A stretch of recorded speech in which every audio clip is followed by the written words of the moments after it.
Je vais vous dire quelque chose que je ne sais pas si vous allez aimer ou pas, mais dans tous les cas, c'est une réalité que nous vivons tous, mais nous devons l'accepter.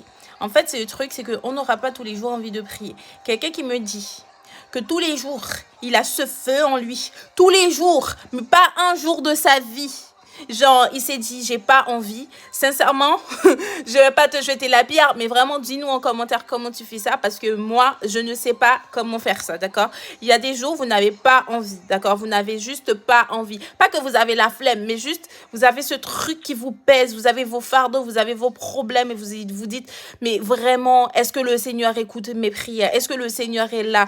En fait, vous doutez de vous, vous avez un manque de foi et tout. Mais en fait, il faut revenir à la parole de Dieu. D'accord? Parce que la voix vient de ce que l'on entend et ce que l'on entend vient de la parole de Dieu. Et en fait, à partir du moment où vous vous mettez à douter, eh bien, en fait, tout simplement, c'est le malin qui est en train de semer des graines pour que vous puissiez douter justement de la capacité que Dieu puisse faire agir et œuvrer dans votre vie. En fait, rien n'était possible à celui qui le croit. Donc, en fait, vous avez la foi, vous croyez en Dieu et tout est possible. Tout est possible, ok? D'accord? La guérison, voilà, c'est vraiment l'église de la victoire et tout. La guérison est possible, la délivrance est possible, l'abondance est possible. Mais en fait, vous devez y croire. Ce n'est pas que Dieu ne veut pas vous aider, ce n'est pas que Dieu n'est pas là, c'est juste que vous, en fait, dans votre foi, est-ce que vous croyez qu'il peut vous sortir de votre situation? Parce qu'à chaque fois que vous voyez quand Jésus était justement en train de guérir les malades, l'aveugle, etc.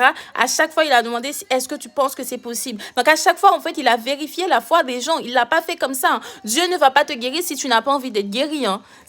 Non, mais vraiment, en fait, tu as le libre arbitre quand même. Tu as ce truc où tu dois quand même un minimum croire. Si tu n'y crois pas, ben, rien ne se passera. Donc, tu dois avoir la foi et tu dois travailler ta foi. Et pour travailler ta foi, il faut que tu ailles dans la parole de Dieu. Et même si tu n'as pas envie de lire, en fait, c'est à ce moment-là qu'intervient la discipline. Donc, même si tu n'as pas envie, tu dois te forcer. Et en fait, en te forçant, bah, le Saint-Esprit tu vas entendre, parce que le Saint-Esprit est là de base, hein, le Saint-Esprit va se manifester, va prendre un peu plus le relais. Et là, en fait, vous aurez le feu pour pouvoir continuer, même si vous n'ayez pas envie. Vous devez vraiment avoir une discipline. Vous devez avoir une heure de prière, une heure où vous passez de temps avec Dieu. Parce que si vous n'instaurez pas ça, je vous le dis, vous n'aurez jamais envie.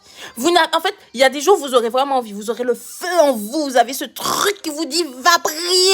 C'est que vraiment, si ça se passe, c'est qu'il y a un truc qui est en train de se faire là et que vous devez vraiment prier à ce moment-là. Vous ne devez pas le négliger, parce que si vous le négligez, c'est qu'il y a quelque chose qui vous deviez normalement combattre. Il y a un truc qui se passe dans le monde spirituel et on vous dit de prier, et que c'est pour ça que vous avez cette envie, ce feu. Donc vous devez le faire. Et quand vous n'avez pas envie, vous devez également le faire. Et effectivement, je suis désolée.